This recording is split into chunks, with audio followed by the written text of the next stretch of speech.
Bien, je vous propose de reprendre cet enseignement.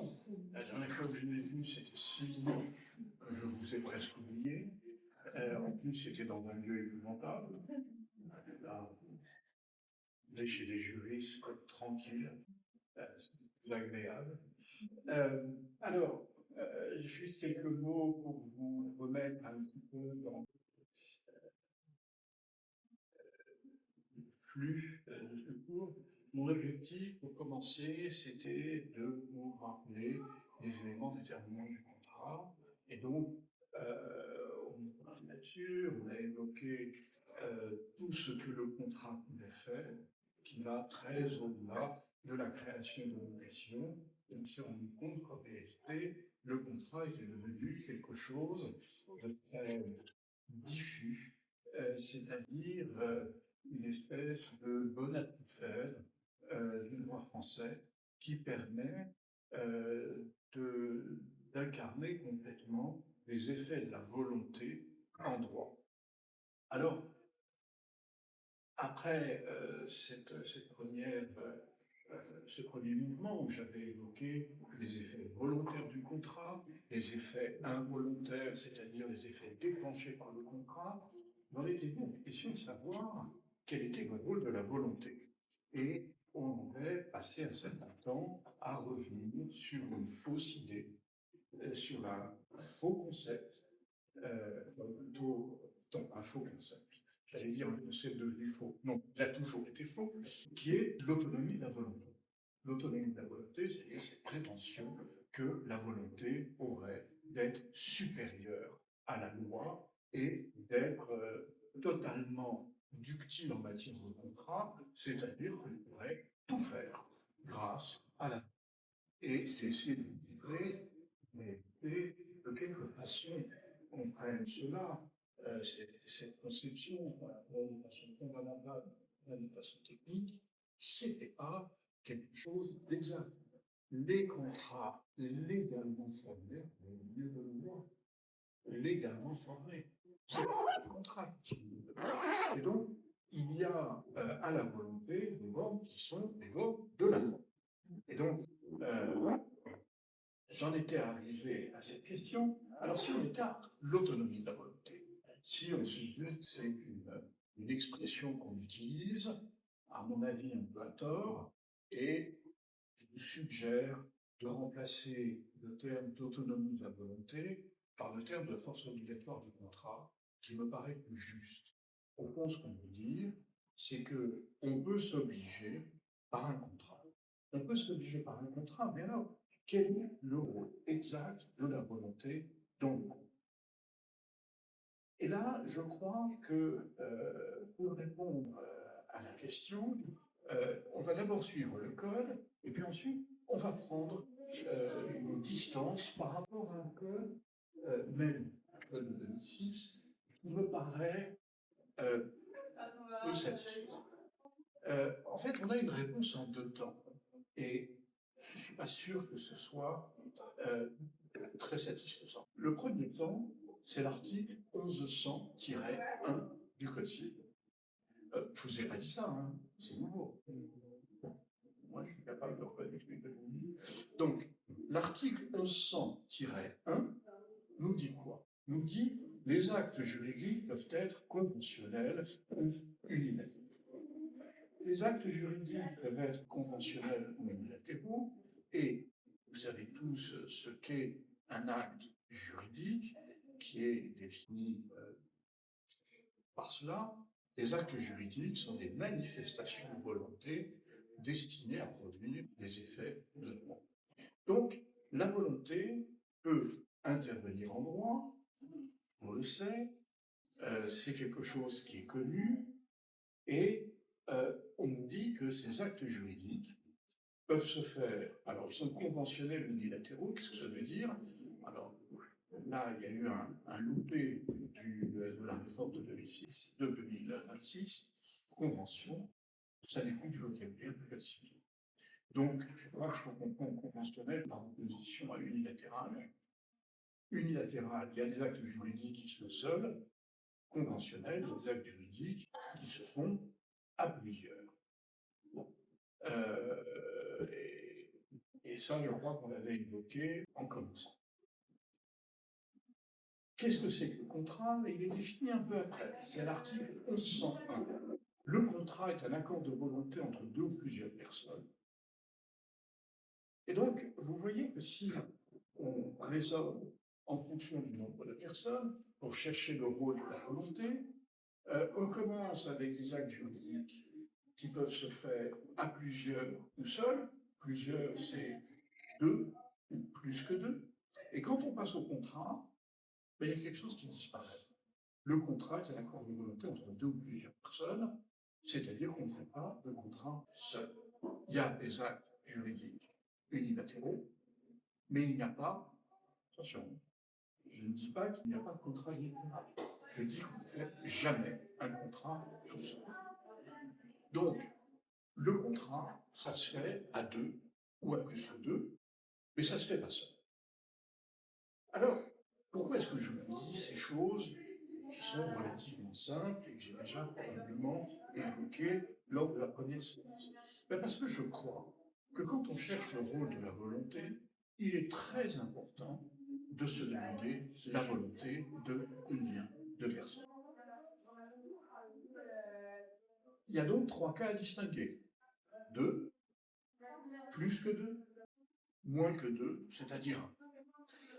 Alors, si on raisonne à deux, on est à ce moment-là dans le cadre des contrats bilatéraux. Les contrats bilatéraux, ce sont les contrats que l'on fait à deux, et c'est la figure la plus classique du code civil. Et je vais essayer de vous montrer qu'en réalité, le code civil n'a jamais cessé de raisonner à deux.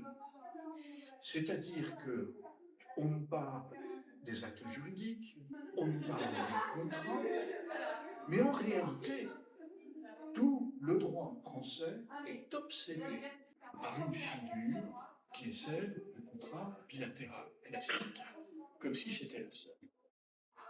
Qu'est-ce que c'est que ce contrat?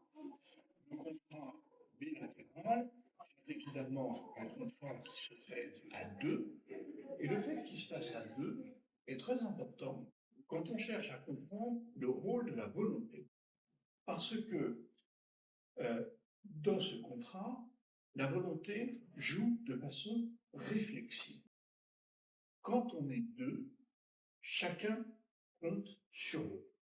Chacun compte sur l'autre, et la force obligatoire du contrat vient de ce que chaque partie s'engage parce qu'elle attend quelque chose du contrat. Et donc, on est dans un système réflexif où les deux volontés s'appuient l'une sur l'autre. Je me suis engagé parce que tu t'es engagé. Et je m'exécuterai parce que je pense que tu t'exécuteras. Et donc, dans ce contrat, on est un petit peu dans le jeu enfantin, je te tiens, tu me tiens par la barbichette. C'est-à-dire qu'au fond, la force obligatoire vient d'une confiance réciproque des parties. Qu'est-ce que ça veut dire? Ça veut dire d'abord que le contrat ne repose pas véritablement sur la volonté d'un seul, et même peut-être pas sur la volonté des deux. Le contrat repose sur un échange de volonté, sur une rencontre de volonté, et cette rencontre des volontés concordantes, c'est quelque chose d'assez profond. C'est le ressort même du contrat. Je m'exécuterai parce que tu t'exécuteras.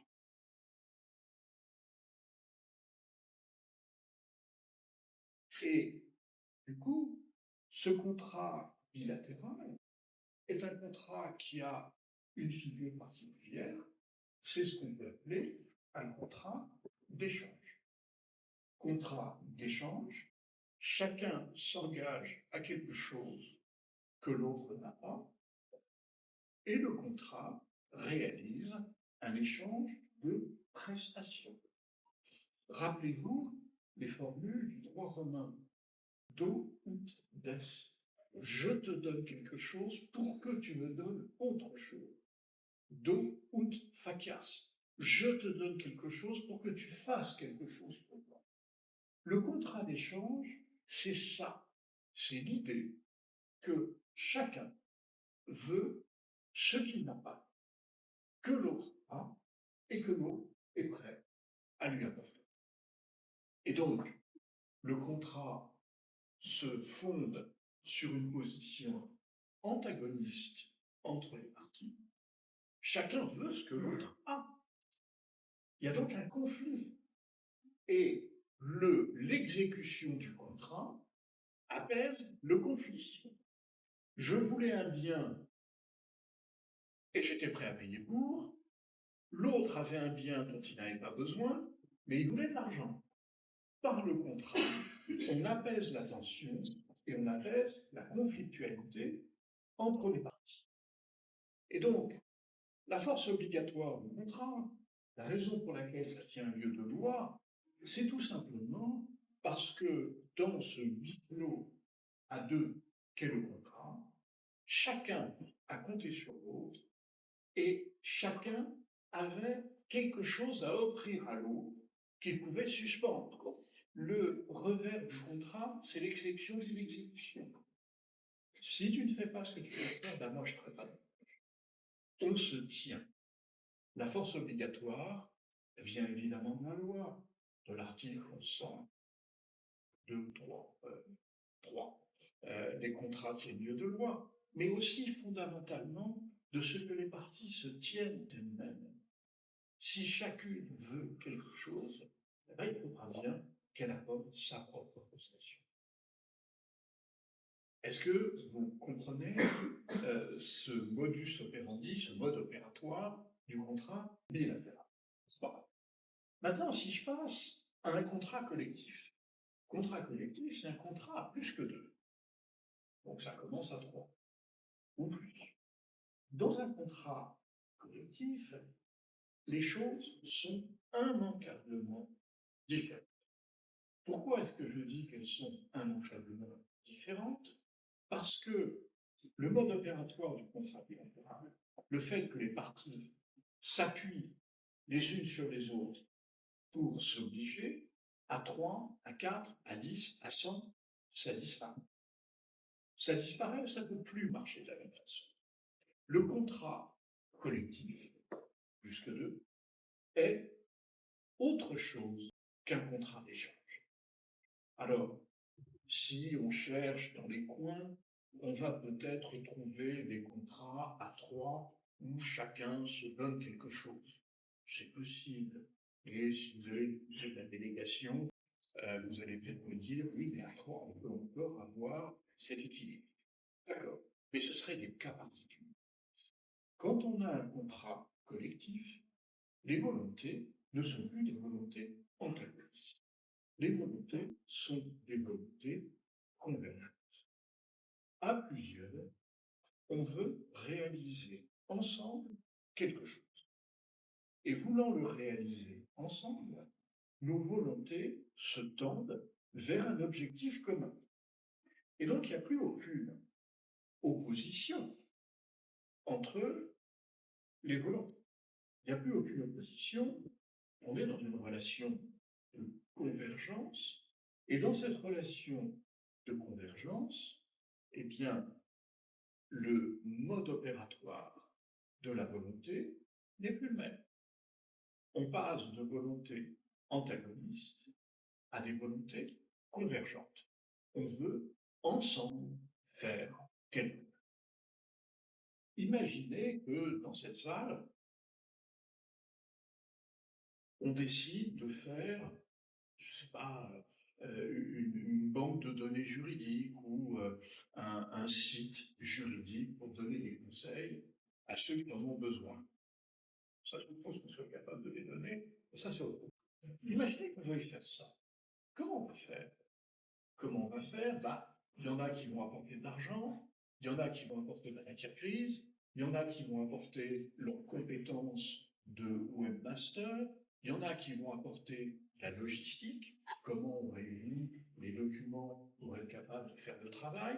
On va un peu, si on décidait de faire ça, on va se répartir les tâches de manière à ce qu'on puisse tous, ensemble, arriver à faire quelque chose. Mais vous voyez bien que, au fond, la volonté n'opère plus du tout de la même façon. Je ne compte pas sur mon voisin parce que j'attends quelque chose de lui. C'est collectivement que nous attendons quelque chose et le but absorbe la force obligatoire. Et donc, la première chose qu'on peut dire, c'est que un contrat à deux et un contrat à plusieurs, ça n'a rien à voir du point de vue du fonctionnement. Ça n'a rien à voir du point de vue du fonctionnement. Et je prendrai un exemple, que j'ai déjà pris, je vous ai déjà parlé de tout ça ou pas? Les volontés complètement. Imaginez que dans notre convention collective, à notre contrat collectif pour faire un site de renseignement juridique sur Internet, imaginez que l'un des bailleurs de fonds dise je me suis trompé. J'apportais de l'argent, mais je pensais qu'il y aurait un rendement immédiat. C'est ce que j'avais compris. Alors, personne ne m'a menti, hein, ou bien on m'a menti, peu importe. Mais je me suis trompé. J'ai commis une erreur. On serait, on l'admet, en présence d'un vice du consentement. On serait en présence d'un vice du consentement. Il y a une personne dans ce contrat à 20, il y a une personne qui s'est trompée. Elle s'est trompée sur la prestation, enfin, non pas sur sa prestation, mais sur ce qu'elle pouvait en attendre. Elle s'est trompée, il y a une erreur. Quelle est la conséquence de cette erreur? En fait, je me souviens maintenant, on en avait parlé et on a dit que c'était la militaire parfaite. Alors, effectivement, là, on voit bien que, bon, vous me dites, hein, si je radote, ne laissez pas m'enfoncer, et surtout que, ayant l'habitude de réfléchir en parlant, je pourrais être amené à dire le contraire de ce que j'ai dit la fois précédente. Et donc, ça ne serait pas pédagogiquement confortable. Mais bon, j'avais quand même le sentiment que vous avez déjà dit ça. Mais vous voyez bien que cette volonté commune n'est plus la volonté antagoniste à nous. Pourquoi est-ce que le vide du contrat, le vide du consentement, annule le contrat bilatéral? Parce que si une personne a émis une volonté non satisfaisante, on doit la sortir du contrat. Mais le contrat ne résiste plus seul. On ne peut plus avoir un contrat avec une seule partie. Et donc la conséquence du vide du consentement, dans les contrats bilatéraux, c'est la nullité. Mais la conséquence du vide du consentement, dans un contrat collectif, c'est pas forcément. Peut-être qu'un juge le dira, hein, c'est possible, mais pas forcément. Pas forcément, et c'est là que vous vous rendez compte de cette réalité simple, c'est que le contrat collectif fonctionne autrement que le contrat bilatéral. Le rôle de la volonté n'est plus le même. Des volontés qui se conjuguent et qui sont tendues vers un objectif, ça n'est pas comme des volontés opposées l'une à l'autre. Alors, je ne suis pas en train de dire que ça n'est pas valable. Je ne suis pas en train de dire que le contrat collectif n'est pas un contrat valable qui aurait force obligatoire. Ce que je dis simplement, c'est que la force obligatoire du contrat collectif résulte d'autre chose que la force obligatoire du contrat bilatéral. Et que, comme tout notre droit commun est fondé sur le contrat bilatéral, et bien ces contrats collectifs sont un peu passés en dessous des radars. C'est-à-dire qu'en réalité, on ne sait pas très bien ce que sont ces contrats collectifs. On ne sait pas très bien, parce qu'au fond, on les a tellement négligés, on a tellement peu l'habitude de les évoquer, qu'on ne s'est jamais intéressé ni à leur mode opératoire, ni à leur régime juridique, ni à réfléchir à cela. On se rend compte que ce qui fonctionne pour les contrats bilatéraux ne fonctionne pas pour les contrats collectifs. Je vous ai parlé tout à l'heure de l'exception d'une exécution. J'ai un locataire, il ne paye pas son loyer, et ben je décide de l'empêcher de rentrer chez lui. Bien dire, ça ne marche pas. J'ai pris un mauvais exemple et vous aurez raison. Mais vous connaissez le fonctionnement de l'exception d'unité. Il y a plusieurs façons de faire. Il y en a un qui ne fait pas ce qu'il veut faire. Non, il n'y a pas d'exception d'une exécution. Et donc, dès que l'on prend les éléments les plus saillants du droit commun des contrats et qu'on essaye de les appliquer à un contrat collectif, on se rend compte, au fond, ça ne marche pas. Et ça ne marche pas parce que la volonté joue un rôle qui est un rôle complètement différent. Et les contrats collectifs, je dirais qu'il y en a deux grands. Sont contrat de société, et pas loin du contrat de société, mais qui n'est pas dans le code civil, l'association, qui est un contrat. Ces deux grands contrats collectifs, est-ce que les civilistes en parlent? Est-ce que les contractualistes en parlent? Jamais. On a écarté ça. Alors, le droit des sociétés a pris en charge le contrat de société.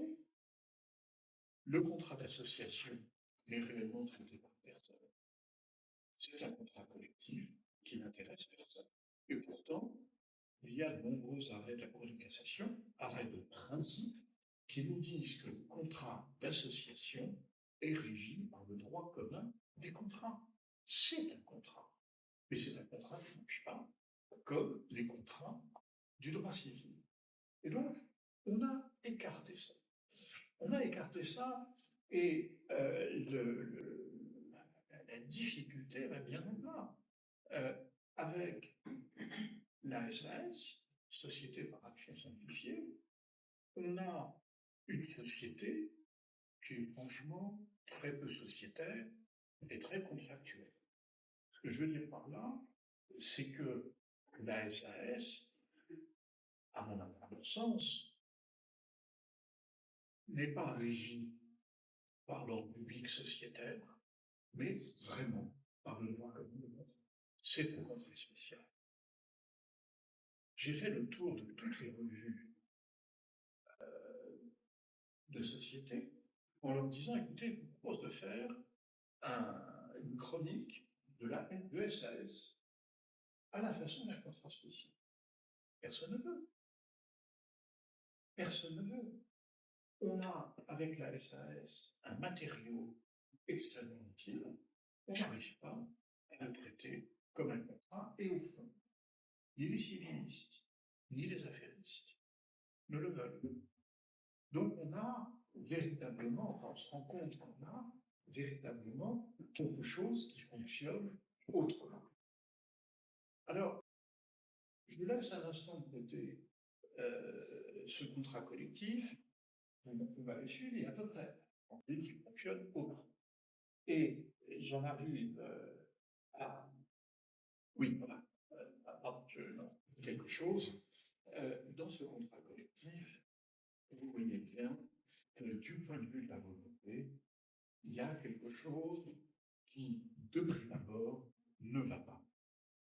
Il y a quelque chose qui, de prime abord, ne va pas. Imaginez une décision collective sur une question. les contrats collectifs, les décisions ne sont pas prises à l'unanimité. Elles sont prises à la majorité. Majorité simple, majorité qualifiée, majorité, enfin, majorité. Enfin, on a tout un tas de systèmes pour évoquer cette question. Mais dans un contrat collectif, vous avez cette particularité qu'un minoritaire peut se voir obligé à des choses qu'il refuse et même qu'il n'a jamais acceptées. Oui. Par exemple, en droit des sociétés, on a l'article 1836 qui empêche l'augmentation des engagements, enfin, qui impose l'unanimité quand il y a une décision qui va aboutir à augmenter les engagements, non? Ou je me trompe?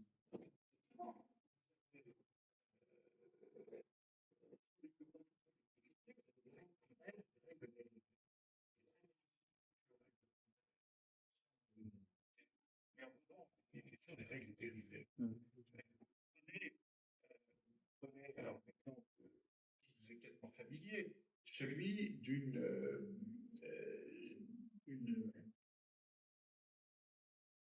une indivision, c'est une copropriété. Vous avez un débat pour savoir si on va repeindre la cage d'escalier. Vous en avez qui sont pour, vous en avez qui sont contre. Ça va coûter de l'argent. Si la majorité est favorable aux travaux, eh bien, ceux qui ont été contre vont être obligés de faire les travaux, c'est-à-dire de participer financièrement aux travaux. Ça veut dire que dans un contrat collectif, une personne peut refuser quelque chose qu'on lui imposera quand même. Dans un contrat bilatéral, c'est à peu près impossible. Vous n'avez aucune configuration dans le contrat bilatéral où une personne peut se voir imposer quelque chose qu'elle refuse, sauf si c'est le juge qui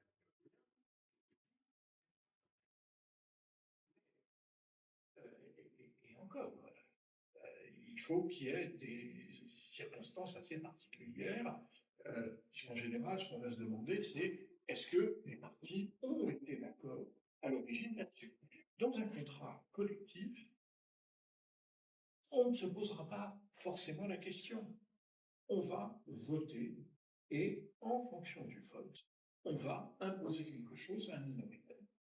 Est-ce que, du point de vue de la volonté, est-ce qu'on peut maintenir que la volonté des parties fait la loi du contrat? Oui. Est-ce que le fait que, enfin, le minoritaire ait, par exemple, signé le contrat de société ou les statuts, etc., il n'accepte pas donc, enfin, parce que ça prévoit justement les règles de vote, etc. Est-ce que justement là, en fait, il n'accepte pas de justement renoncer à cette prise de décision, enfin, une partie de sa volonté? Je suis tout à fait d'accord, mais si vous voulez, faites un peu la différence entre les constitutions et les juristes sont capables de développer un régime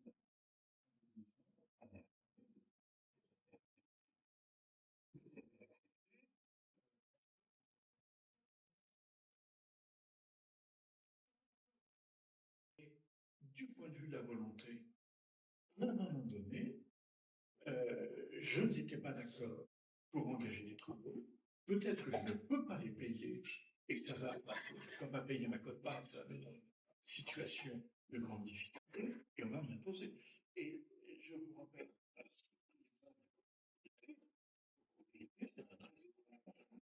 c'est un contrat qui est fait par l'État. Vous rentrez dans un appartement, vous avez un règlement de copropriété qui a été fait au moment de la division de l'immeuble. Et donc, c'est quoi la volonté? C'est quoi réellement la volonté dans un contrat collectif? Alors, mais je suis d'accord avec vous, hein, on peut rationaliser les choses. On peut les rationaliser, mais c'est un peu quand même difficile. C'est comme dans les comparaisons, mais on a actuellement des difficultés politiques au niveau national, qu'est-ce qu'on vous dit? Ah, vous n'êtes pas d'accord avec ça? La Constitution. La loi a été différente. C'est la Constitution. Et qu'est-ce qu'on fait quand on dit ça? On renvoie à une règle que vous n'avez pas adoptée. La Constitution, vous comme moi, on est né dedans. Et on nous dit, eh bien, votre volonté actuelle, si forte soit-elle, peut être renversée par la Constitution. Alors, on est d'accord? On va essayer de droit, et là, on va appeler ça les statuts. On est d'accord. C'est-à-dire que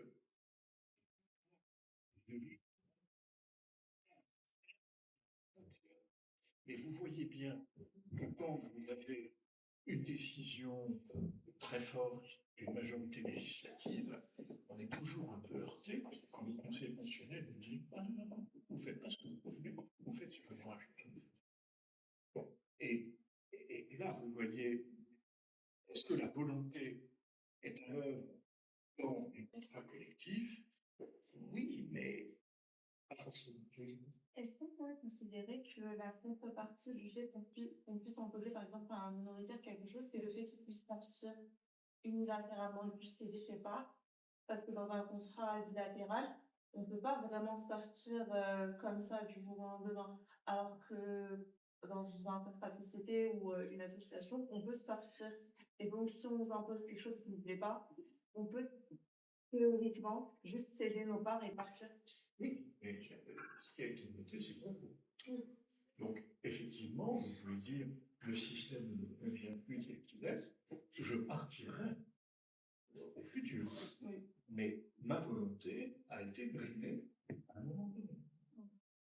Et ça, enfin, on ne l'admettrait en aucune façon dans un contrat. Alors, la question qu'on peut se poser, c'est pourquoi accepte-t-on dans un contrat collectif ce qu'on refuse dans un contrat bilatéral? Alors, la réponse que je voulais donner, c'est que, comme le contrat bilatéral, c'est à deux, il n'y a pas de raison que l'un l'emporte sur l'autre, alors que la majorité peut l'emporter sur une minorité. C'est vrai. Et on peut encore ajouter que si on n'avait pas les règles de vote, ça ne marcherait jamais. Parce que demander l'unanimité, c'est difficile. On ne peut demander l'unanimité que pour des changements fondamentaux. Et encore, pour des changements de statut, oui. Alors vous êtes meilleur en société que moi. Le changement de statut, ça se fait à l'unanimité ou à la majorité qualifiée? Ça dépend, ouais. Ça augmente les. Par exemple, si on passe d'une société à responsabilité limitée, Oui. à responsabilité limitée à une société à responsabilité illimitée, par exemple, on aura besoin de l'unanimité. On va raisonner selon l'impact que ça a sur la société. D'accord. Bon, enfin, là, on voit bien que. Alors, comment est-ce que vous pouvez analyser la situation? Alors, soit vous êtes pragmatique, que je ne suis jamais, je suis très pragmatique, soit vous êtes pragmatique et vous dites, bon, il faut bien que ça marche. Donc, la majorité l'emporte sur la minorité, et puis tant pis pour les minoritaires. Soit vous êtes dogmatique comme moi, et vous dites, non, dogmatique au sens juridique, je ne veux rien vous imposer, mais je veux dire par là que la dogmatique, c'est le fait de chercher les raisons. La raison, je crois, c'est que ce sont deux actes juridiques qui ne fonctionnent pas du tout de la même façon. Et c'est à tort qu'on les met dans le même bloc. Alors maintenant, les effets de la volonté individuelle. Parce que vous avez annoncé un point à deux, ça c'est la chose pure et parfaite, on est heureux, on est bien, vous faites ça depuis la deuxième année de droit, le contrat bilatéral, vous l'adorez. Bon. À plusieurs, eh ben, en fait, vous n'y connaissez rien. Parce que des contrats à plusieurs, vous n'en voyez à peu près jamais. Et notamment, alors vous allez me dire, non monsieur, c'est pas vrai, nous faisons du droit de société. Attention, vous faites du droit de société à personnalité morale. Or, la personnalité morale efface à peu près totalement le caractère contractuel. Vous faites pas de société sans personne morale, c'est une société vraiment contractuelle. Ça, vous les voyez à peu près jamais. Je me trompe. En fait, le contrat de société pur, le contrat collectif pur et parfait, sans personnalité morale, c'est une chose que vous connaissez. Alors maintenant, la volonté individuelle. Alors la volonté individuelle, c'est simple. Il y a des actes juridiques. Il y a des actes juridiques individuels, il n'y en a pas beaucoup. Les actes juridiques individuels, ce sont les moyens par lesquels on crée unilatéralement une situation nouvelle. C'est la reconnaissance d'enfant, c'est le testament, c'est la création d'une entreprise personnelle, c'est la renonciation à un droit, parfois. Bon, parfois. Bon. Donc des actes juridiques unilatéraux, c'est-à-dire des volontés individuelles qui créent une situation juridique nouvelle, on en connaît. Il n'y en a pas énormément, mais il y en a. En revanche, je ne vais pas vous demander s'il y a des contrats bilatéraux, s'il y a des contrats qu'on fait seuls, parce que là, vous pouvez me dire, bah, monsieur, soyez pas ridicule. Mais est-ce qu'on peut créer une obligation pour soi-même, par un peu? Parce que le contrat, c'est d'abord ça. Le contrat a une relation privilégiée à la création d'obligations. Je ne dis pas que ce soit uniquement ça, mais c'est quand même d'abord cela. Le contrat crée des obligations. Bon. Est-ce que je peux créer une obligation seule? Si je vous dis, là encore, dites-moi si je radote, je donne, allez, 10 000 euros, si vous m'enregistrez, je lirai. C'est non contractuel, comme on dit. Si je dis, je donnerai 10 000 euros à celui qui aura la meilleure note, est-ce que c'est valable? Est-ce que celui qui a l'examen aura la meilleure note peut venir me voir en disant, hey, vous avez dit que j'aurais 10 000 euros. Ou non? Attendez, vous savez que je suis un emmerdeur. Oui ou non ne me suffit jamais. Non, parce que vous avez juste mis la proposition que si, celui qui aurait la meilleure note aurait cette somme, mais il n'y a personne qui s'est manifesté pour accepter cette, Donc vous me dites que Donc ça serait plutôt une offre qu'un contrat avec lequel vous vous engagez sans que la personne soit déterminée. Donc tant que personne ne se manifeste, ça reste ça reste une parole sans effet juridique. bien. Est-ce que vous êtes d'accord avec ce que dit votre camarade? En fait, je pense que c'est ça la réponse, mais est-ce qu'on ne peut pas imaginer... Ah non, mais moi je pense que c'est pas du tout la réponse.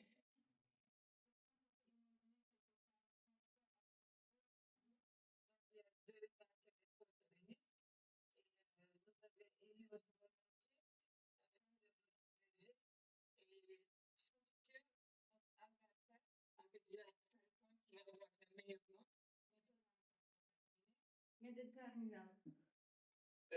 Vous pouvez dire ça, mais la question que je vous pose, c'est si je fais une déclaration de ce genre, est-ce qu'elle m'engage? Alors je vais vous poser une autre question. Un employeur si vous travaillez de telle sorte que votre chiffre d'affaires soit de temps, vous aurez un bonus de 500 euros chacun. Et ça marche. L'entreprise a le chiffre d'affaires qu'il fallait avoir. Est-ce qu'il est tenu de verser le bonus? Il me semble qu'en droit du travail, il y a des obligations particulières, donc il peut être obligé, là. Mais que ça marche pas pour toutes les matières. Mais en droit du travail, oui. À Alors, partir du moment où un employeur s'engage à quelque chose, il est obligé de le donner à ses... donc, l'employeur, il est obligé de tenir en droit positif. Et vous avez raison. Mais vous me dites aussi, ça marche pas ailleurs. Pourquoi? Parce que le droit du travail, c'est un droit, comment ça? exorbitant, un protecteur c'est la volonté de protection des salariés, puisqu'on les considère comme une partie faible dans le contrat. Donc, alors qu'en droit commun des contrats, on fait la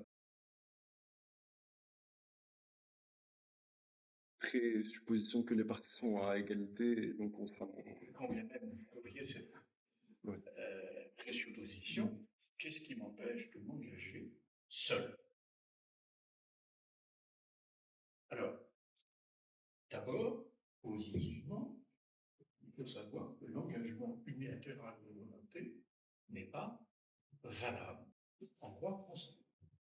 On ne peut pas s'engager seul, c'est-à-dire que l'engagement n'est pas constitutif d'une obligation.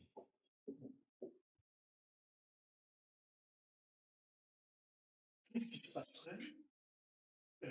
Je vous l'ai déjà dit ou pas tout ça? J'ai l'impression que vous avez déjà parlé. Pourquoi vous ne le dites pas? Bon, en tout cas, oui, l'engagement général de volonté n'est pas constitutif d'une obligation, et, et c'est là où je ne suis pas du tout d'accord avec vous, mademoiselle. Si vous étiez levé en disant, moi, j'aurais la meilleure note, à ce moment-là, on serait peut-être dans un contrat. Peut-être. Mais ça veut dire que si vous n'aviez pas la meilleure note, je pourrais vous poursuivre en responsabilité contractuelle. Ça change complètement le fonctionnement. Mais la question que je voulais vous poser, pourquoi est-ce que ça n'est pas constitutif d'une obligation? Pourquoi? Je pense que c'est un choix de politique juridique et c'est pour éviter l'encombrement des tribunaux avec des choses qu'on ne pourrait pas trouver au temps. Je sais, il suffirait de prévoir des règles de... Non? Ça serait compliqué, je pense. Pourquoi? Il suffirait de dire, par exemple, qu'il faudra dresser un instrumentum dans lequel, par l'écrit, celui qui s'engage manifeste le fait qu'il a vraiment pensé à ce qu'il écrivait, etc. Si on écrit, autant conclure un contrat. Mais avec qui? Avec, par exemple, dans votre cas, avec toute la classe. Si vous allez l'écrire. Enfin, là, vous êtes 20, vous êtes 2000. Quand je fais l'Olympia, enfin bon, vous voyez ce que je veux dire. Bon, mais pourquoi est-ce que j'insiste là-dessus? D'abord, effectivement, c'est une position de politique juridique. C'est-à-dire qu'il n'y a aucune raison que ce soit impossible. Il n'y a aucune raison que ce soit impossible, et c'est quelque chose qui a été décidé, mais qui n'est pas, qui n'a rien d'impossible.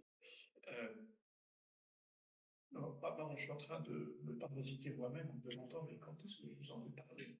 Je suis pas en train de refaire un cours, j'ai déjà fait. Est-ce que vous avez repris les mêmes exemples par rapport au droit du travail, tout ça, mais là, c'est nouveau ce que vous dites. C'est nouveau, mais je reconnais. Non, vous avez pris un exemple sur si je dis à quelqu'un 1000 euros, tout ça, et puis sur le travail, c'est tout, mais sinon, là, je sais pas si je me trompe, c'est nouveau là. Vous le Bon, c'est nouveau. écoutez, c'est la maladie d'Alzheimer, c'est tout ce que vous voulez. Mais bon, après tout, j'ai renversé les choses à mon avantage. Enseigner, c'est rabâcher. Et donc, le fait de répéter deux fois, très mieux, c'était une ruse pédagogique. Bien. Alors, si je reviens à la question, pourquoi est-ce qu'on ne peut pas s'engager seul? Eh bien, il n'y a aucune raison. Il n'y a aucune raison. On pourrait très bien le faire. Et d'ailleurs, il y a dans le Code civil un engagement unilatéral de volonté qui est reconnu. C'est quoi? C'est l'offre contractuelle. Quand vous faites une offre contractuelle, vous devez la maintenir soit pendant le temps que vous avez prévu, soit pendant un temps raisonnable pour qu'elle soit acceptée. Alors, je ne sais pas si je vais retrouver l'article, mais voilà, c'est 1116. L'offre ne peut être rétractée avant l'expiration du délai fixé par son auteur ou à défaut, à l'issue d'un délai raisonnable. Article 1116 du Code civil. L'offre contractuelle, c'est bien un engagement personnel de volonté. Je m'engage sur quelque chose et je peux pas le réparer. Oui, En fait, la lettre d'intention, par exemple, est-ce que ça ne fait pas un engagement unilatéral de volonté, puisque une personne s'engage à soutenir, par exemple, financièrement, une société s'engage à soutenir sa filiale, mais il n'y a pas vraiment de précision sur comment elle va l'aider ou s'engager. Est-ce que ça aussi, ça ne pourrait pas démontrer un engagement unilatéral de volonté? oui, mais attendez, la lettre d'intention, alors, quel est l'article qui a... Alors, 2323, je crois. Parce que si vous avez Internet, vous êtes au courant pour ça. C'est quoi l'article qui parle de la lettre d'intention? 2322. Vous pouvez nous le lire?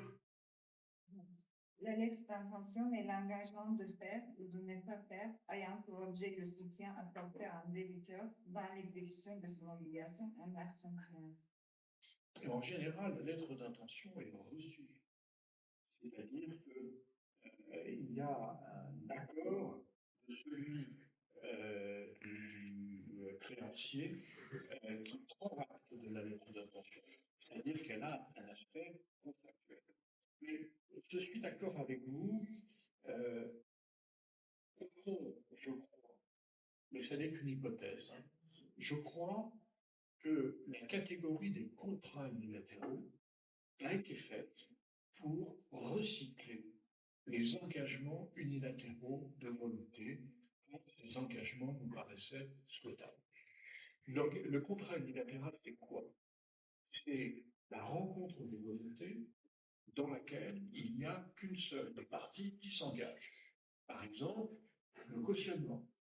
Dans le cautionnement, j'ai un débiteur qui doit de l'argent et un créancier à qui on doit de l'argent, et puis il y a une caution qui vient passer un contrat au terme duquel elle payera à la place du débiteur si le débiteur ne paye pas lui-même. En quoi est-ce un contrat? Alors d'accord, ça s'est fait avec le créancier, mais on est d'accord qu'il n'y a qu'une seule partie engagée. Il n'y a que la caution qui va devoir éventuellement payer. Il n'y a que la caution qui va devoir payer. Et donc, est-ce que c'est véritablement un contrat ou est-ce que c'est un engagement unilatéral de volonté qui a été transformé en contrat?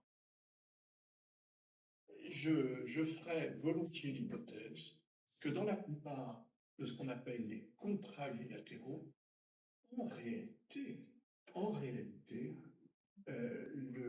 l'aspect contractuel ne fait que dissimuler un engagement unilatéral de volonté. Dans une donation, j'ai fondamentalement, donation c'est un contrat, hein. Dans une donation, j'ai fondamentalement un transfert de propriété à titre unilatéral et un donataire qui l'accepte. Mais le donataire ne fait rien. Bon, vous êtes d'accord avec tout ça?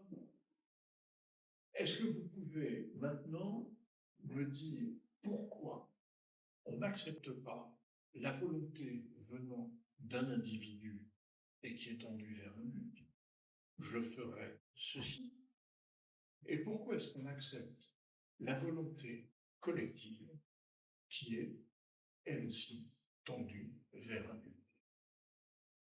À partir du moment où on dit qu'un contrat collectif, c'est une union de volonté tendue vers un résultat, quelle différence est-ce qu'il y a entre un contrat collectif et un engagement? Qu'on s'engage seul à quelque chose, ou qu'on s'engage à plusieurs à la même chose, où est la différence? Si je dis, je suis un homme riche, je donnerai 100 000 euros aux pauvres de mon quartier, mais je le ferai au cas par cas. On me dit ça vaut rien. Mais si on se met à plusieurs en disant, ensemble, on va faire une cagnotte pour donner 100 000 euros aux pauvres du quartier, et on le fera au cas par cas, c'est valable. Pourquoi ce qu'on ne peut pas faire seul, on peut le faire à deux?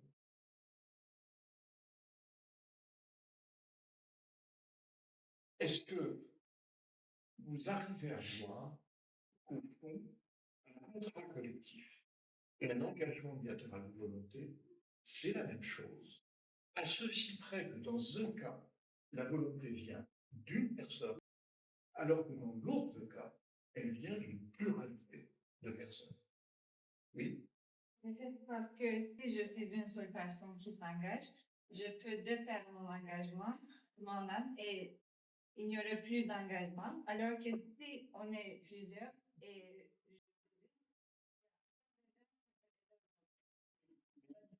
ce que vous proposez là, c'est que vous devriez dire, tous ensemble, on peut revenir sur notre engagement. Et pourtant, non. À plusieurs, vous êtes engagés de façon ferme. Seul, on n'est pas engagé. Pourquoi? Ça, on contentieux aussi, parce que de base des idées, même si fondamentalement c'est la même chose dans l'idée, lorsqu'il s'agit de demander l'exécution de telle ou telle obligation, c'est là où ça prend du sens, et c'est pour ça qu'on a fait ça en grand. Je ne comprends pas bien. Euh, on- Pourquoi on a consacré cet événement collectif et pas à l'origine unilatérale? Pour moi, ça a une fonction contentieuse. C'est-à-dire que si quelqu'un n'hésite pas son obligation, euh, on peut agir contre l'autre, alors que quand on est seul, essentiellement, bah, agir contre soi-même. Allez, engagement bilatéral de volonté. J'ai créé une obligation que j'ai dû créer ensemble. Celui qui aura la meilleure note à l'examen pourrait me poursuivre en disant vous vous êtes engagé, maintenant il faut tenir. Non. Je veux dire, si l'ensemble des professeurs de votre lycée se réunissaient en disant collectivement, nous nous engageons à donner 10 000 euros à celui qui aura la meilleure note à la fin, ça nous serait opposable. On serait tenu. Engagement collectif. Mais quand on le fait tout seul, c'est pas vrai. Pourquoi? Oui. Peut-être qu'on a cette idée que la collégialité est plus synonyme de raison, un peu comme dans les juridictions, que on va plus faire confiance à un engagement de plusieurs plutôt que la volonté d'un seul qui peut être dont on ne connaît pas la stabilité mentale, enfin la sanité, même le fait qu'il soit capable. Non, je sais pas. Vous vous rendez compte que votre argument est dangereux. Ouais, peut-être. Vous êtes en train de dire que l'individu n'a pas un consentement libre et éclairé. Bah jamais. C'est rarement.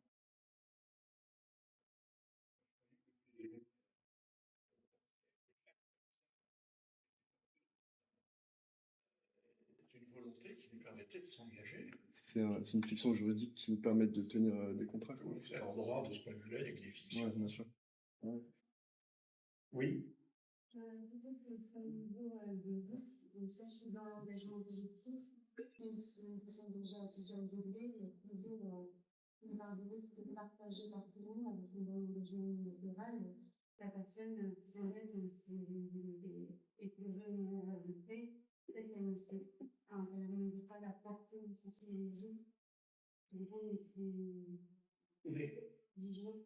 je vous ferai la même observation qu'à votre voisin, enfin qu'à votre camarade, pardon.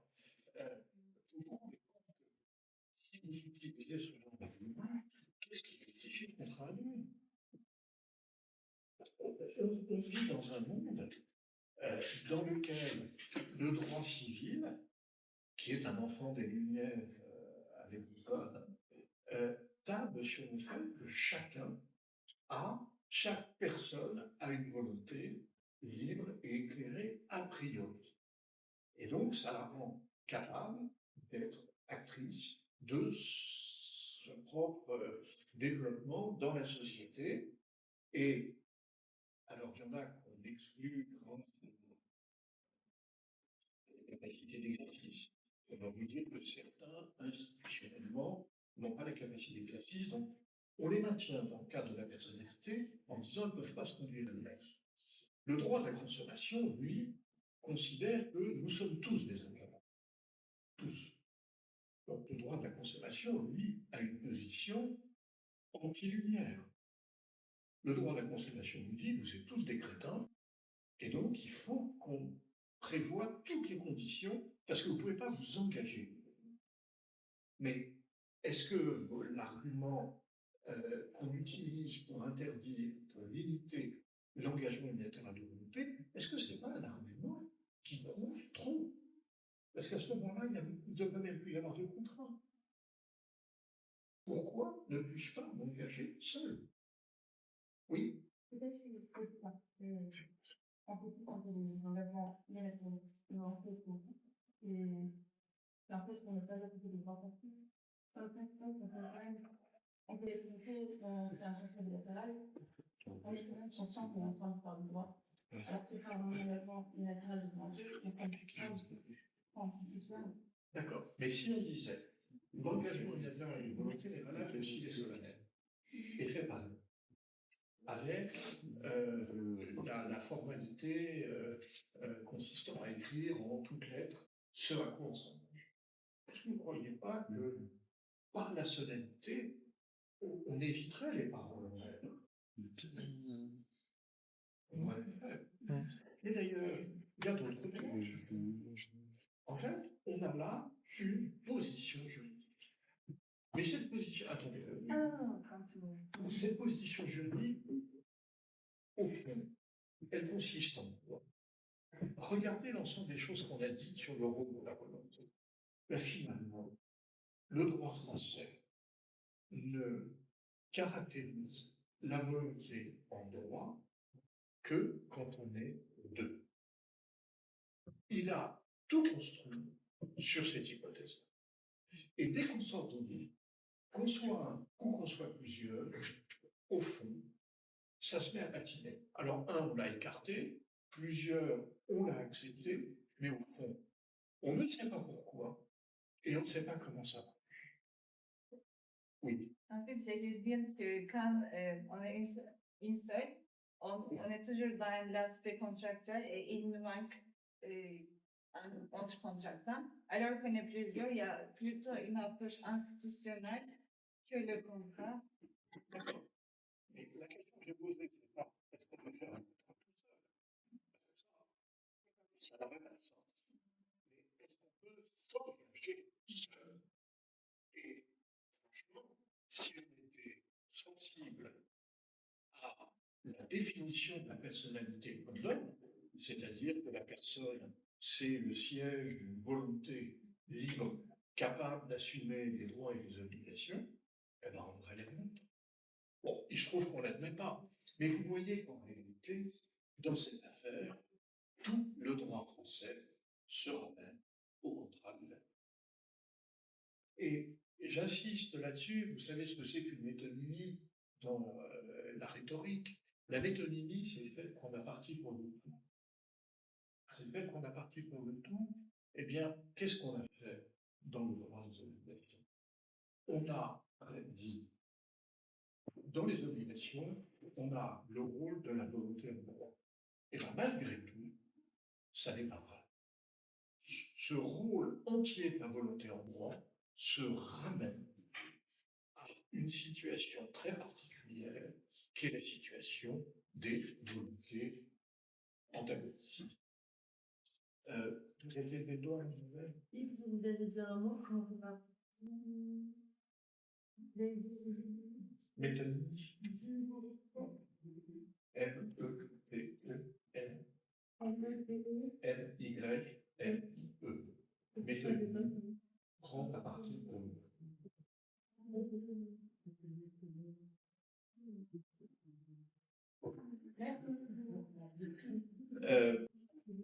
Du coup, j'ai perdu ce que je voulais dire. Oui, enfin, alors pourquoi est-ce que j'insiste de façon aussi lourde là-dessus? Ben parce que dans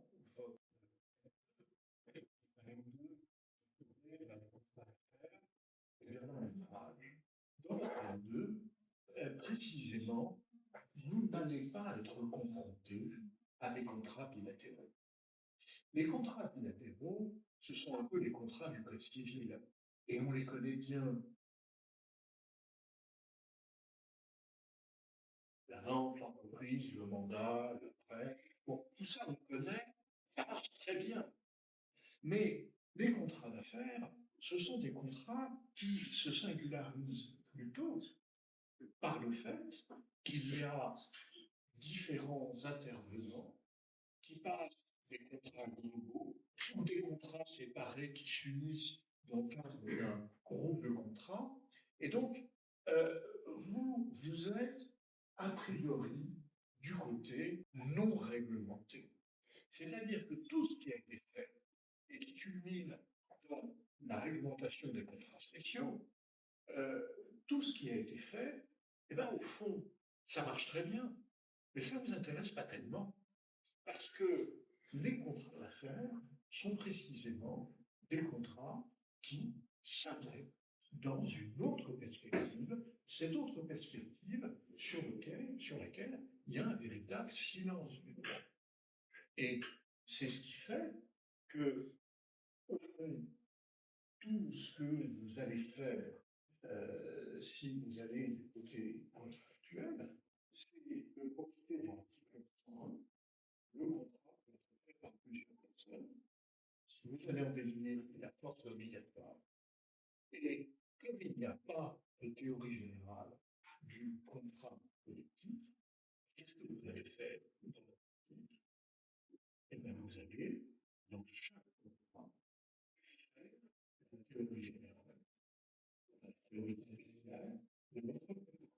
C'est-à-dire que vous allez faire ce qu'on appelle en bon français un wording qui compte.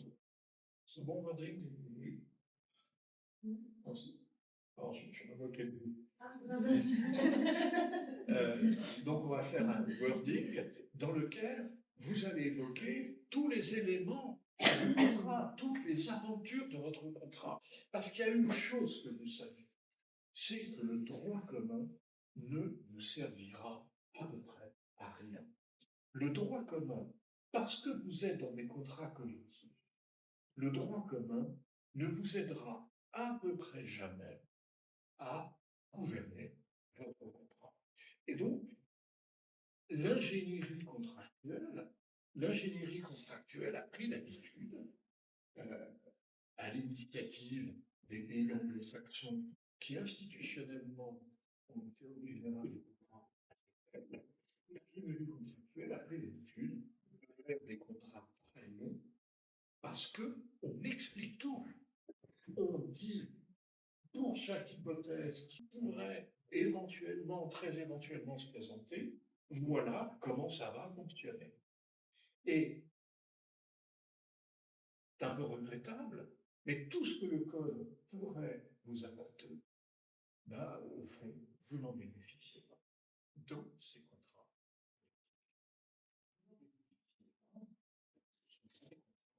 Ce ne sont pas des contrats d'échange, ce sont des contrats qui sont tendus vers la création d'une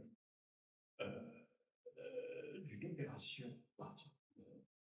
Et du coup, bah, la théorie générale du contrat, telle qu'on l'enseigne, vous abandonne. Le mode opératoire des contrats auxquels vous êtes confrontés n'étant pas le mode opératoire du contrat bilatéral, le code vous aidera très peu. Le code vous aidera très peu, et donc, recours à ce qu'on appelle l'ingénierie contractuelle. Vous devez tout prévoir pour votre contrat, parce que sinon, le code ne vous aidera pas. Et si vous voulez, c'est là où il y a une question qu'on peut se poser, que beaucoup se sont posées, pourquoi les contrats d'ingénierie contractuelle sont-ils si longs? Alors, vous avez la réponse, ce qu'on peut appeler les demi-années. Les demi-années vont vous dire, bah, c'est les contrats qui sont faits par des grands cabinets d'avocats qui ont besoin de demander des honoraires importants, et donc, ils sont obligés de fournir du papier. Bon, j'y crois absolument pas. Enfin, ils aient besoin de fournir du papier pour avoir des honoraires, oui, ça, bien sûr. Mais je crois que ce n'est pas la première raison. Première raison, c'est que quand on fait un contrat original, eh bien, on n'a pas confiance dans le droit commun des contrats issus du code civil. Alors, j'y reviendrai parce que du coup, je vous exposerai un petit peu le fonctionnement de cette ingénierie contractuelle, c'est-à-dire comment on fait le contrat pour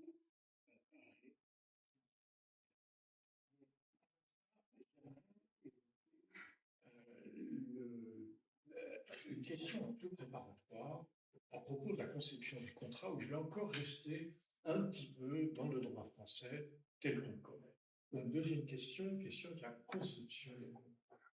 Question de la conception des contrats, donc vous voyez, au fond, c'est un chapitre 2, je ne sais pas comment vous dire, vous voyez que le Code civil est parti d'un cas particulier qui était la situation des contrats les plus emblématiques en 1804, et il a tout construit là-dessus. Il a tout construit là-dessus. Du coup, cette réglementation des contrats bilatéraux nous empêche d'accéder au contrat comme phénomène en lui-même. Et donc, je voudrais essayer de faire le point pour vous montrer que malgré tout, on a en ce moment une diversification. On a d'un côté les traces du code de 1804. On a les traces du code de 1804, c'est-à-dire on vit avec une conception synalagmatique du contrat. Mais que d'un autre côté, en marge de ce code, et dans les réalités auxquelles nous croyons, eh bien, la notion même de contrat est en train de changer, et que ce que vous allez faire dans vos existences s'insinue dans cette autre façon de concevoir le contrat. Alors, ça a l'air très brumeux, mais vous allez voir que c'est au fond un peu plus clair que ça. Premièrement, si vous voulez, le code de 1804. Premièrement, le code de 1804, alors, je suis désolé d'insister, mais j'ai l'impression que ce code est tellement fondamental pour nos représentations qu'il faut, selon un mot aujourd'hui en vogue, déconstruire les réalités qu'il y a derrière pour comprendre pourquoi c'est en réalité complètement inadapté. Et pourquoi on n'est pas prêt à l'adapter. Je vous rappelle qu'on a actuellement un projet de réforme des contrats spéciaux qui sont les contrats du 19e siècle.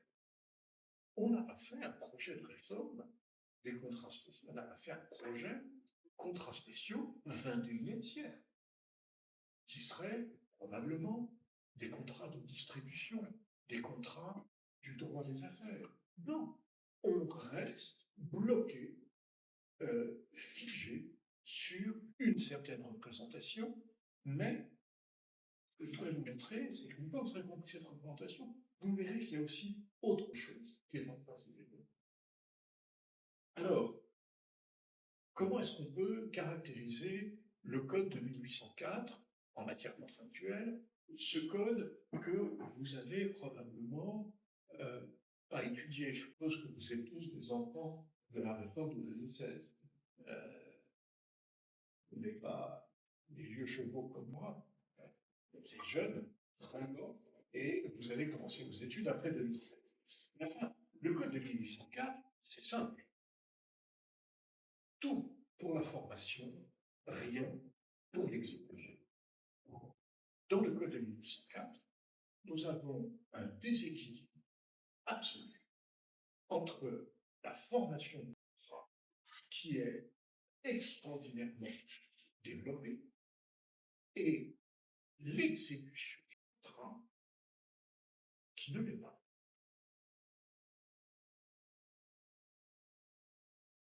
L'exécution du contrat, ce sont quelques petits développements ici ou là. C'est vraiment très, très limité. Et cette, cette, cette importance de l'information, j'en ai eu une illustration il y a de très longues années quand je suis arrivé à Paris 12. Quand je suis arrivé à Paris 12, à l'époque de Saint-Maur, je devrais être préfet, il y en a qui viennent de Paris 12. À l'époque, le droit des contrats, c'était quelqu'un dont le nom dont vous êtes peut-être plus si familier, c'était François Chabat. François Chabat, c'était l'héritier des Naveaux, celui qui gouvernait la ville et qui était la mémoire vivante des Mazos, enfin des frères Mazos, pas des Mazos. Et François Chabas m'a dit, bah écoutez, je fais la première partie du cours, le semestre 1, vous ferez le semestre 2. Très bien. Et à l'époque, c'était les contrats, les principes généraux de l'obligation. Et quel était le partage de François Chabas? C'était, je fais les vices du consentement et les nullités. Semestre 1. Et vous, ben, vous ferez l'exécution, le régime des obligations, semestre 2. Je ne sais pas si vous imaginez le déséquilibre que ça représentait. Était quelqu'un de perfectible dans sa fiche de télé, avec une séance sur les vices du consentement en tant que tel, puis 2 séances sur l'erreur, puis 2 séances sur le vol, puis une séance sur la violence. 6 séances sur les vices du consentement. Quand vous étiez en deuxième année, vous avez combien de séances sur les vices?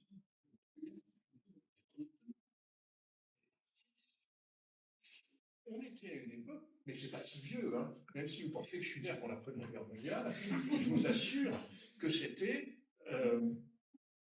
97-98, par là. Évidemment, personne n'était vivant ici, donc vous me dites que ce sont des antiquités.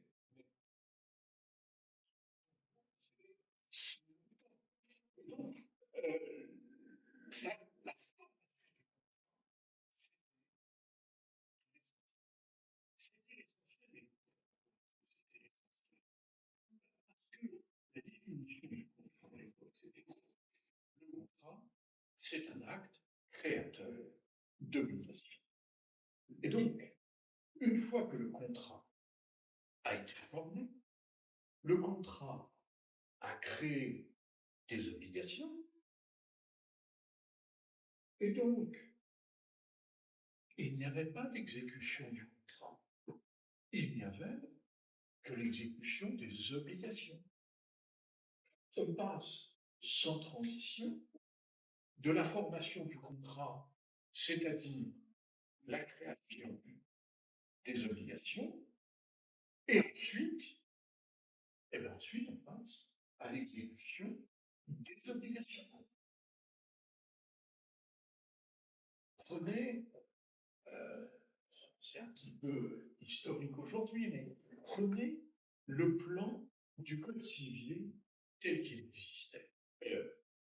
Quand je dis Code civil, c'est en matière de...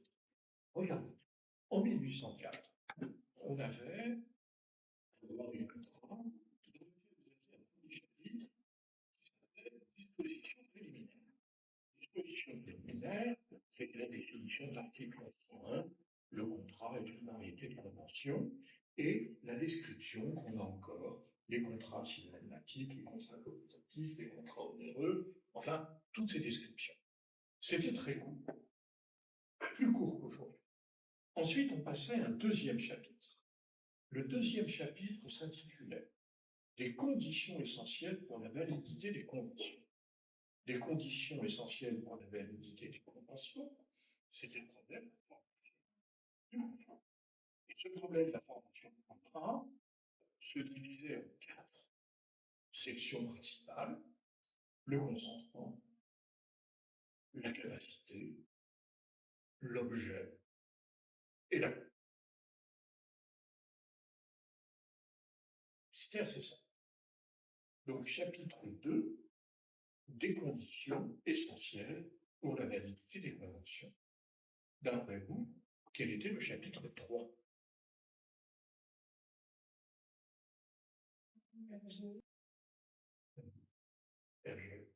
Qu'est-ce que vous attendriez dans le cadre d'un plan après un chapitre 2 consacré à la formation du contrat? On attendrait un chapitre 3 consacré à l'exécution. Mais ce chapitre n'existait pas. L'exécution du contrat, on ne connaissait pas. On ne connaissait pas. Le 3e chapitre s'intitulait de l'effet des obligations. Des obligations.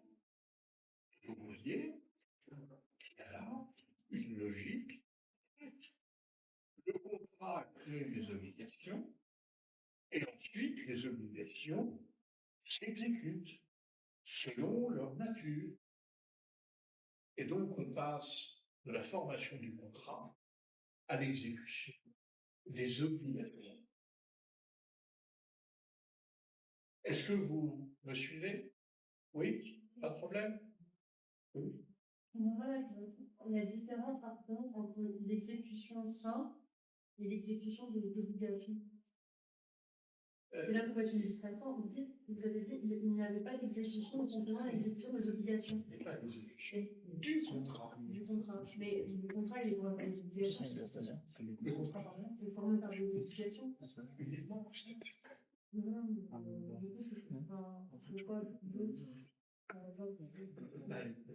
Précisément que plein d'autres choses, l'interprétation, la vérification, il peut y avoir plein d'autres choses dans l'exécution. Et elles y sont. Mais on ne connaît que l'exécution des obligations. Donc, tout ce que cette étude de plan n'a qu'un seul objet, c'est vous montrer que normalement, si on a un chapitre 2, quelque chose qui est en gros la formation du contrat ou la validité des conventions, on devrait avoir un chapitre 3, la l'exécution des conventions. C'est ce que vous feriez tous naturellement. Et pourtant, on le faisait. Vous me suivez à peu près? Alors, juste une question. Entre le chapitre 2, la validité des conventions, et le chapitre 3, l'effet des obligations, il est devenu quoi le contrat?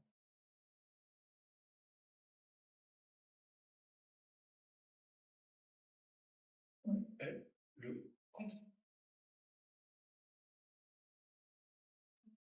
Je vous rappelle que depuis toujours, l'intitulé de l'enseignement, c'est droit des contrats.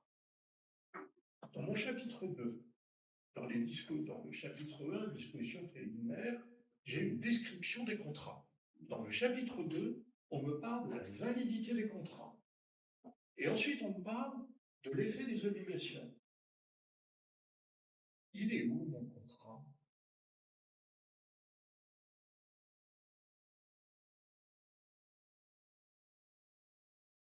Je vais bien répéter une 3e ou 4e fois. J'attends votre réponse. Comment développer, mais je ne vous lâcherai pas. On a un chapitre 2, la formation des contrats. On a un chapitre 3, l'effet des obligations, qui est devenu le contrat entre le chapitre 2 et le chapitre 3. Comment peut-on retrouver la formation du contrat et oublier le contrat? Qu'est-ce que ça veut dire de la notion de contrat? Peut-être qu'on imaginait uniquement le contrat dans le sens pouvoir contester sa formation et pas en tant qu'entité en elle-même. D'accord? Mais essayez de voir les prolongements de ce que vous êtes en train de dire. Oui. En fait, auparavant, on avait la conception restrictive du contrat.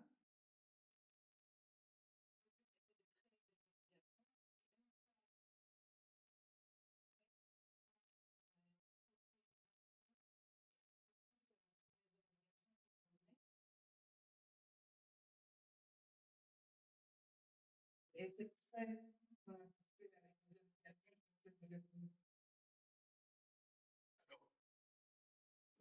Je reviens à la question. Dans l'esprit de l'utilisateur, c'est quoi le contrat? Parce que souvent, l'article crée des obligations, donc une fois le contrat formel, on a des obligations qui sont faites en faisant pas de compte. Que devient Ah, ça, je comprends pas. Si le contrat crée des obligations, bah, les obligations sont créées, mais le contrat. L'intitulé, c'est droit des contrats. C'est quoi un contrat dans cette logique-là? Le support d'obligation. Et c'est tout. Et donc, C'est juste un support. oui. Donc, ce que vous êtes en train de dire, c'est que le contrat n'existe pas. C'est le nom que l'on donne à la formation des obligations. Le contrat, c'est une appellation de la rencontre de l'autre. En gros, en matière de droit du contrat, je ne sais pas pourquoi on appelle ça droit des contrats, mais ce qu'on nous dit, c'est qu'il y a des volontés qui se cherchent. C'est la négociation. À un moment donné, ces volontés se rencontrent et j'ai une étincelle créatrice. Et puis ensuite, j'ai des obligations.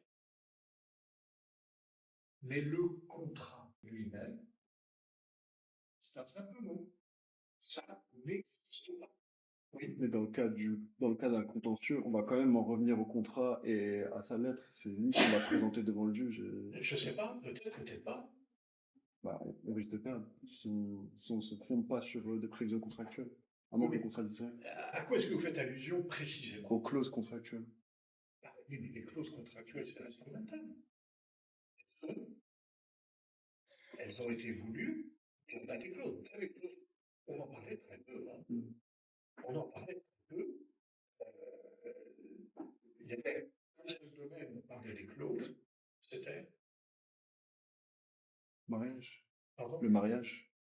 les régimes. Le régime. Les régimes mondiaux, on parlait des clauses. Les clauses contractuelles, on en parlait peu.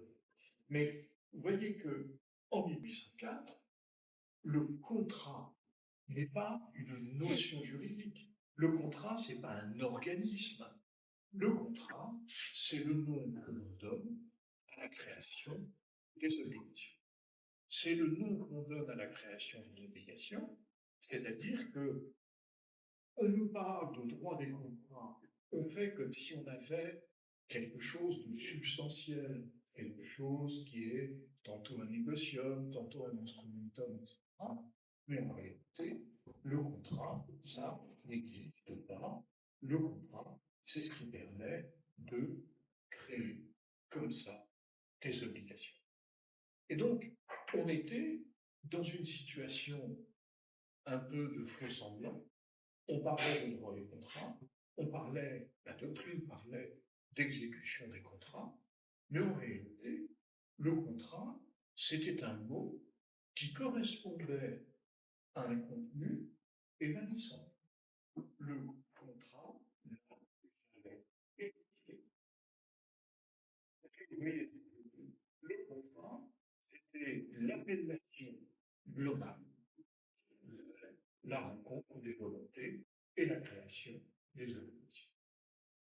Et une fois qu'elle avait été créée, on valide le contrat, on n'en avait plus. Est-ce que vous diriez ça?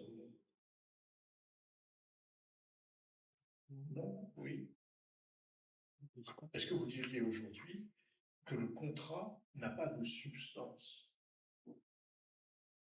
Bon, on va voir ça dans un instant. Je vous propose de prendre une pause et puis je poursuivrai sur ce point.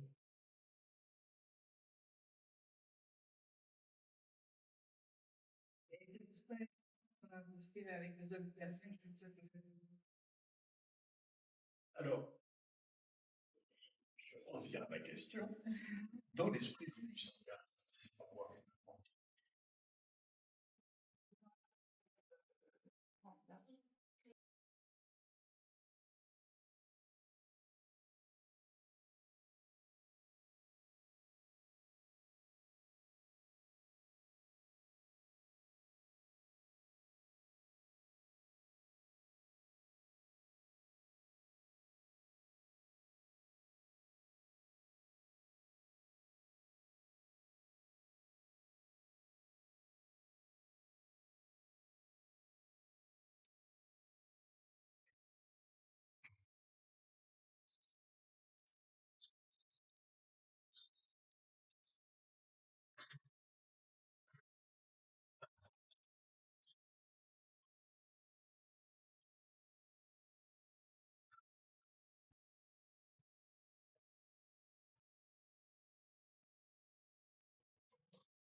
mais ce qu'on dit, c'est qu'il se cherche, c'est la position.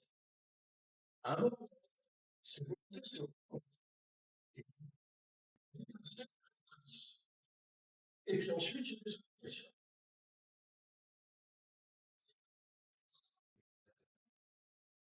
C'est un symptôme. Ça n'existe pas.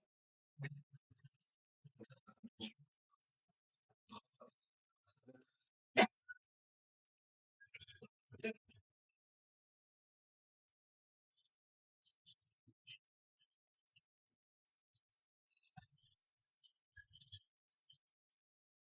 les clauses contractuelles, c'est un scandale. Elles sont, et on a des clauses. Vous savez, les clauses, on en parlait très peu. On en parlait très peu. Il y avait un seul domaine où on parlait des clauses. C'est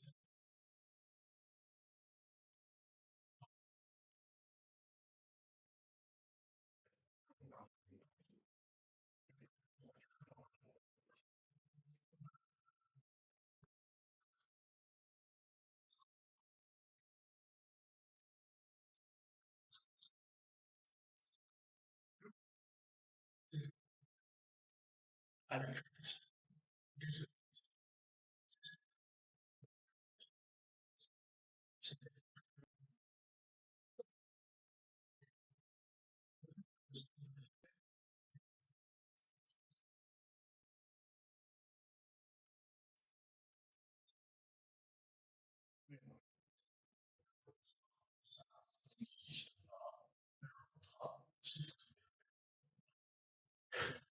comme ça. Désolé.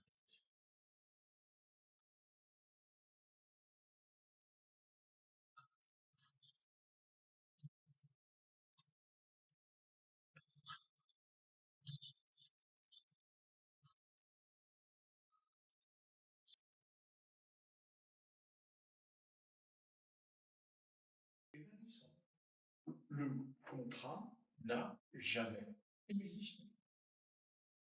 Est-ce que vous voyez ce que je veux dire? Le contrat, c'était l'application